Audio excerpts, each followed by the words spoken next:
Greetings everybody. Well, it's the end of another year, and I think now would be an excellent time to end off the year with a look at some Abandonware. This is just a bit of an assorted Abandonware video, since these are just a few games that I feel like I couldn't really dedicate a full video to all on their own. So basically consider this just a small collection of Abandonware games that couldn't really fit into anything else. First off, we have 3D Ultra Pinball. With a name like that, you know this game is from the 90s.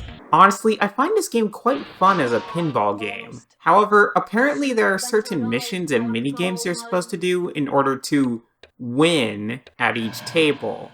The problem, however, is that I guess my pinball games just aren't up to par because I usually either activate these missions at random, or I end up failing at them, especially on this first table. It's a fine game, and actually a pretty good time killer, even if I'm clearly not playing the game correctly. Though my favorite table in the entire game is actually from an expansion pack, that being this castle level. I think they decided to forego a lot of the 3D parts of this game in here, but that's okay either way since this is still really fun, and it kept me playing this game for quite a while. Up next we have a shareware disc called 100 Great Games. No, I'm not looking at all 100 games, and in fact I'm looking at only a select few for the time being. Oh, wait, sorry, correction, this isn't shareware.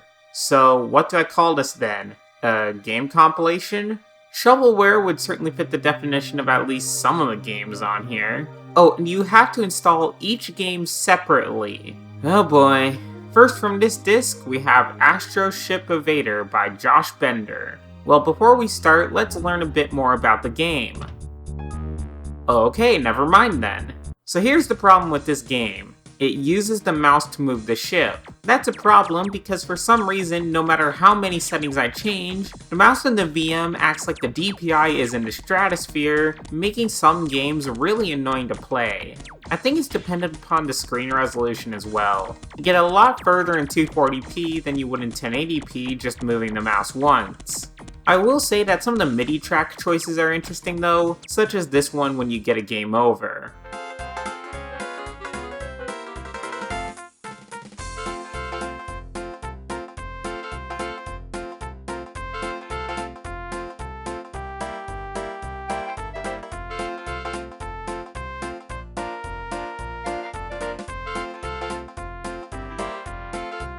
Next, we have Dr. Goo, also made by Josh Bender. Alright, here we have another resolution issue. Yeah, for some reason, my system just doesn't want to play nice with games at a certain resolution, which try to take over the entire screen. Also, when I exit out of the game, the screen remains stuck at that resolution, forcing me to fix it manually. Maybe games like this will work better on something older than Windows XP, like Windows 98 or 2000, but that will have to be tested later. Instead, let's try the sequel, Dr. Goo 2, where we get a story about how a plague had been invented for biological warfare. However, it gets released by mistake, and it's up to Dr. Goo to stop it. So first of all, what's up with this title music? It sounds almost eerie. Either way, this is Dr. Goo 2, which is pretty much a sort of puzzle platformer. It's decent, except for the fact that the resolution makes it a bit difficult to see on my modern monitor. Moving on, we have Escape by Ben Glick. Now, I didn't play this one very long. Why is that? Well, because it launched like this. I've never been able to figure out why certain games launch with these messed up colors, but it's really annoying and makes the game difficult to play. Seriously, just look at and listen to this game and tell me you have any clue what's going on here.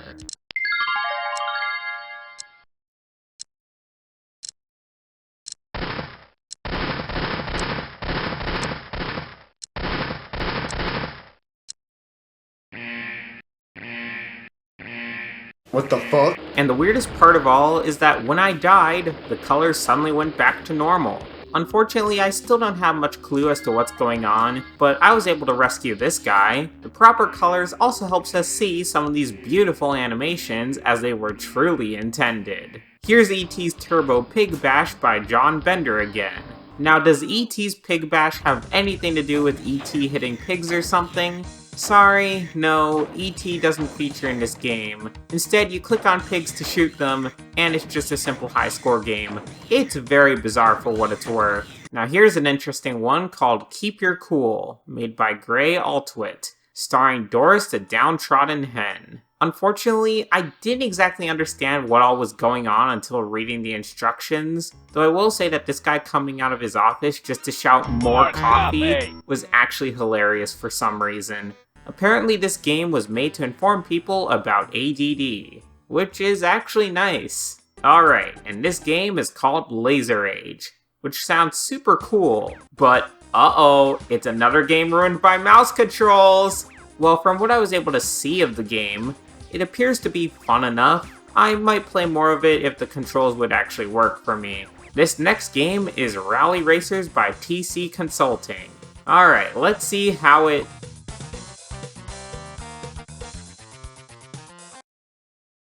Well, I guess we're not playing this one. We're also not playing this video poker game by Wyvern Studios either, this time due to the glitched colors again. For this one, we have an arcade pack by Double Oak Software.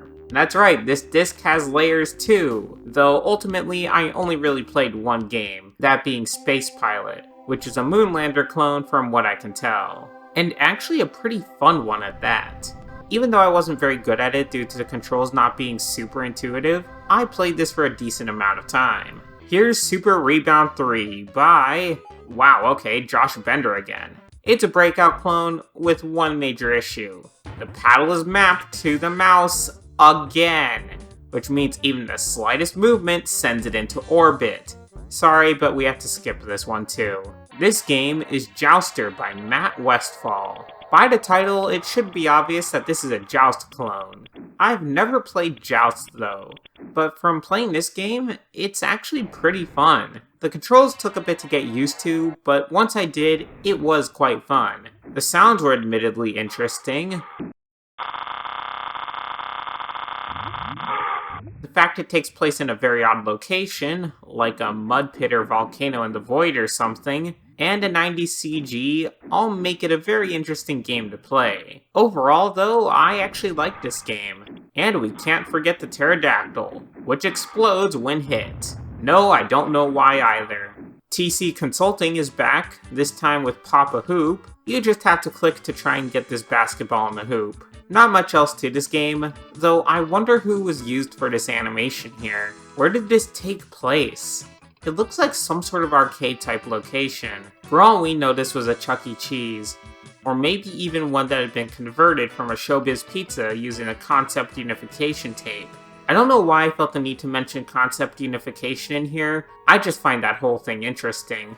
Alright, and that does it for the 100 Great Games disc. I know there's far more on there, but I feel it's time to switch to something else. How about Microsoft Plus for Windows XP? Yeah, you guys remember that, right? Back when Microsoft made cool bonus features instead of trying to shove AI into everything they can. In this pack, we get a few games, themes, screensavers, and even a couple of Windows Media Player visualizers. I tried out the space theme at first, before later on going with the nature theme, and then trying out this cave screensaver. Oh man, look at those early 2000s water physics. Giving Odo CG effects a real run for its money here, huh? Or how about the nature screensaver that forces the VM into something like 360p for no reason? Though, all jokes aside, I think this aquarium screensaver is still pretty good, even now. Sorry though, I've gotten sidetracked. Let's take a look at those games, shall we? First up, we have Russian Square Plus, where you have to match all the squares in a row or column to make them disappear. It's simple, but actually really fun. I was playing this for a bit before I realized I had to move on to the next game. I still don't know what makes this Russian though.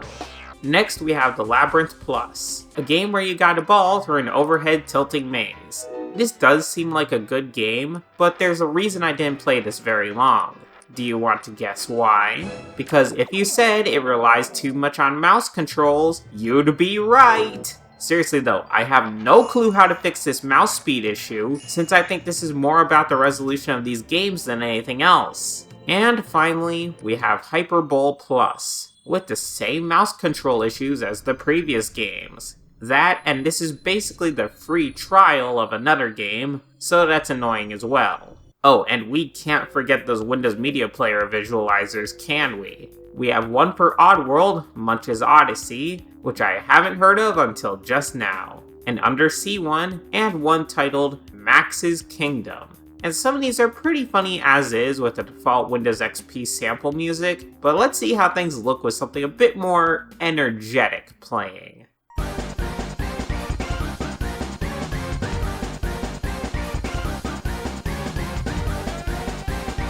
Now, I'm not sure what to call some of Max's dance moves here, but I think they're hilarious. And hey, we can't forget those plus skins either, which are actually pretty nice in my opinion. And before we conclude, what happens if we use all of the bass? I mean, literally as much bass as Media Player will allow.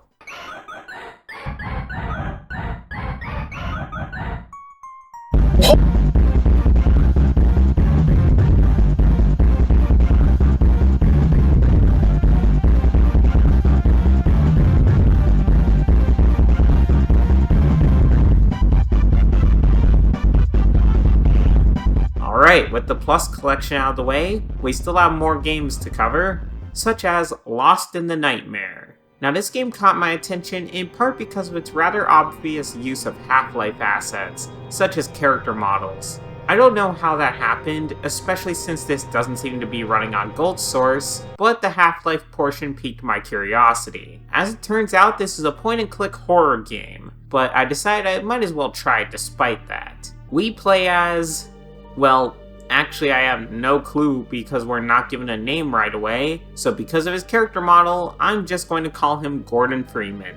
I guess while in stasis, G-Man allowed Gordon to go on a field trip and become a private investigator, who's investigating the disappearance of 3 university students. We get told an old police colleague was the one who called asking for help, and that's about it. You get dropped straight into the game, and so I decided to follow the tracks leading into town, and then go into the spooky old hotel. We see someone else, who later calls himself Saban Palat. Sorry if I'm pronouncing that poorly. Also, as it turns out, we're playing as Burak Gune. Huh, that's a weird way to say Gordon Freeman. Anyway, a room has already been prepared, and we find out that the missing students were staying in room 102 before they left, but not much else. There actually isn't much to note in this room, at least from what I could tell, and so Gordon heads to the room he's assigned to and tries to sleep, but...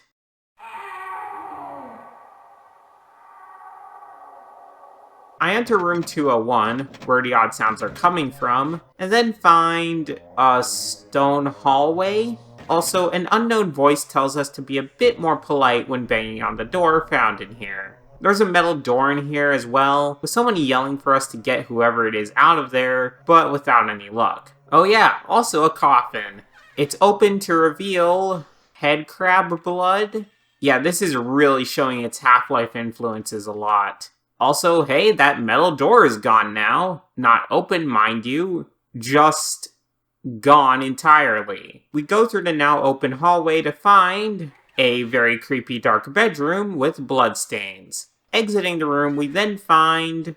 oh cool, the hell hallway. The hellway. And then the green hallway. Let's call this Shrek's Hall.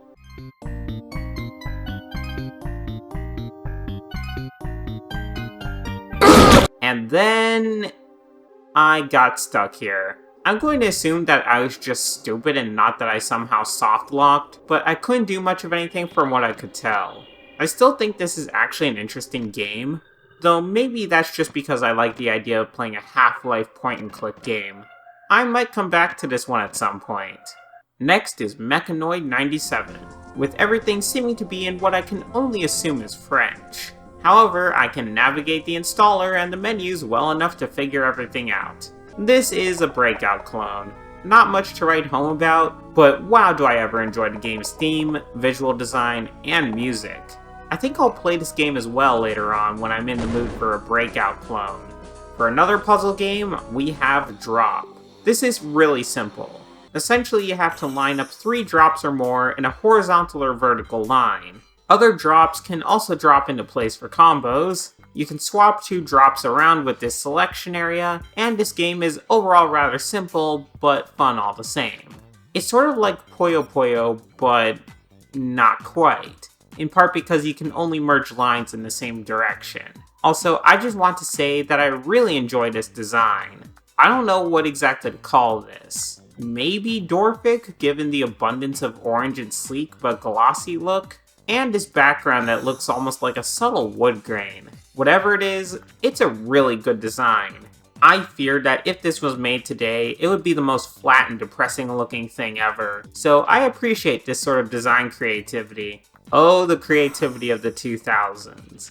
Now for another game, here's Dracula Twins. Because, yeah, did you know that Dracula had kids? Okay, not that one. The story for this one is that Dracula gets abducted by a vampire hunter, while his kids, Drac and Dracana, manage to escape. Interesting name choices there, by the way. And that's basically all we get for an intro, so let's begin the game. Oh. Okay, so this game is a bit broken right now. Not to mention, rather laggy. I don't know what's going on here to cause this issue, and I tried to play through as much of the game as I could, but at a certain point, the graphical issues just became too much to realistically try and ignore or navigate around. And yes, before you mention it, I tried both characters, and it happens either way. I even checked the manual and couldn't find an answer as to why this was happening. It's really a shame that part of the reason I'm not spending more time on these games is due to the fact that there are technical issues which are seemingly outside of my control. Seriously, if anyone knows what's going on here, please let me know. Don't worry though, we have more Dracula with the Days of Gore, which not only had a mouse issue, but locked up my VM so badly that I had to restart the whole system. Okay, well let's try Dragon's Lair 3D. Which tells me in the README that I should remember to defragment my hard drive. But hey, this game has arbitrary resolution support. So let's set this to 1080p, and... okay, cool, the game crashed. Alright, come on, let's try for a game that isn't broken this time. Oh, I know! Here's this fun game I found called Hyper Princess Peach. Yes, the reference is very subtle here, I'm sure. This is technically a Christmas game, where Peach here is angry at Mecha Santa since he's going to bring joy to everyone, but she didn't get any gifts from him as a kid. So, yeah, Merry Christmas! Yeah, I know, I'm slightly late here. So in this game, Peach literally storms the North Pole to fight Mecha Santa. And this game is actually really fun. It's a run and gun sort of game with a good amount of enemy variety, pretty fun bosses, great visuals, and quite good music. In fact, this music is good enough that I will occasionally listen to it just casually. You get multiple weapons, those being an infinite amount of bricks, a small rainbow launcher, and a sort of ice thrower. I use the ice thrower the least, mainly due to its short range, while I use the bricks the most because, well, they're literally infinite. There are also other temporary upgrades you can get, though they don't last for very long. I'd say that's a shame, but honestly it does make some sense. I think with some of these, not only would things get way too hectic visually, but Peach here might be just a little bit broken if she had all of these enabled. There are 2 things I will mention before moving on, however. When you're attacking, you can't turn around like you can when you've stopped firing, with your movement instead becoming closer to strafing. This isn't really a problem, except for the fact that I got tripped up a few times trying to turn around towards an enemy that's in a different direction, only to walk directly into said enemy.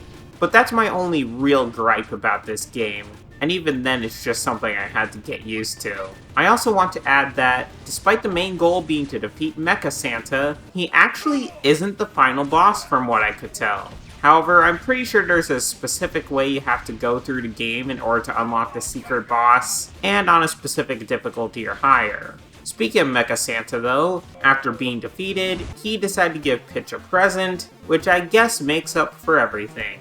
And Peach flies off, no doubt appreciating this gift she's received. Okay, never mind, she blows up Mecha Santa again. Let's move on to Neo Sonic 3 and Neo Sonic 3R. These are two Sonic fan games where, okay, I actually don't really know what all is going on here, but let's talk about the gameplay, which is a bit of a mess. Also, for some reason, the ring sound is actually an old Windows notification sound. Now, I think the issues with this game might be the fault of certain game elements being locked to the clock speed of the CPU, because seriously, some of these things look like they're going way faster than they should. It's an odd game is all I'll say, but then again I didn't get very far into it. Here's Hyperblade by Activision of all companies. Now, I can't really say a ton about this game since I couldn't really get it running properly. I feel like this might be either a control or a clock speed issue, but I just ended up flailing around in this arena without much actually happening, which is a shame since just the theme of this game seems somewhat interesting. Maybe this is supposed to be how the game operates though, but I somehow doubt it. Oh, wait, here we go. Apparently Windows NT is not supported for some reason. I guess the game would prefer I have a Windows 95 setup going here. Well, that isn't happening right now. Okay, time for Turkey Run, is what I would say if it didn't keep crashing over and over. I tried running the game in compatibility mode too, so who knows what's going on here. This next game is Hyperspace Delivery Boy, which looks sort of fun, except the mouse issues strike again, making it so that I can't get past the title screen. Well, how about we try Hypercore? A 3-disc game which looks fairly interesting. We have to fight the company known as Quadratech, which apparently rules over most of the known galaxy at this point. So we enter the game and... uh-oh. Yeah, the screen is completely blank. I can hear audio, but our actual display isn't working. Oh wait, sorry, it works for literally a single frame as you're being destroyed, but that's it. This game is probably going to require more troubleshooting before I can play, because I seriously have no clue as to why the actual game portion doesn't show up. The menus all seem to work perfectly fine. I guess we'll have to wait to save the galaxy until later. Let's instead try some 3D chess. Now, I'm not sure what I was expecting with that sort of title, but it's certainly 3D chess alright. I don't know, I guess I thought the theme would be a bit different and more interesting than it actually was.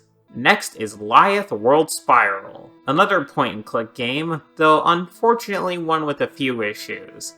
Namely, the fact that it runs too fast and certain dialogue is just way too quiet to hear.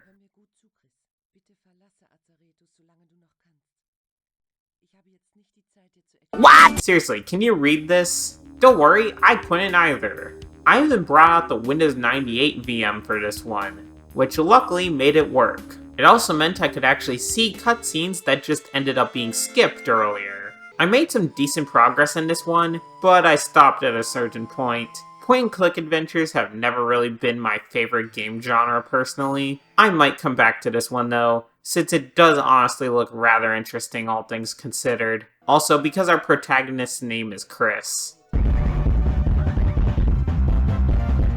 And now there's just one last game I want to mention for the time being, that being Max Magnus Norman's Abashera. I honestly have no clue what this game is supposed to be. I mean, you're supposed to do something in these mazes of levels and then get to the exit, but I don't exactly know what the game is about. It was made in 2003, and I think it's trying to go for a surreal sort of look and feel to everything. I'd honestly play this game more, because it does seem rather interesting, but again, what I'm going to call the mouse curse is kicking in again. Seriously, I'd say the mouse sensitivity has caused more issues for these games than basically anything else. And what's worse is that I really want to play this game because of just how bizarre it seems. I know I can technically play it with tank controls, but that's really annoying to play. Maybe once I figure out this mouse issue, I can come back and try this game, but for now, it'll have to wait. Well, that's all for now. I just wanted to take a look at some Abandonware games and see how they went. Unfortunately, many of these games I simply didn't have a ton to say about them, while the others I could have possibly talked about more in depth were prone to technical issues such as graphical errors or that stupid mouse issue. If anyone has any ideas on how to fix these, please let me know, though I might also try some of these games on other virtual machines as well. Some of the games I genuinely got to work were actually quite fun though. Who knew some of these basic high-score or loop-based games would be so fun? To a point where I'd at times get sidetracked before realizing I had other games to look at in here. Any sort of next Abandonware video should be more substantial though. Probably. I hope everyone had a Merry Christmas, and a Happy New Year to all of you as well. Thank y'all for watching, and take care.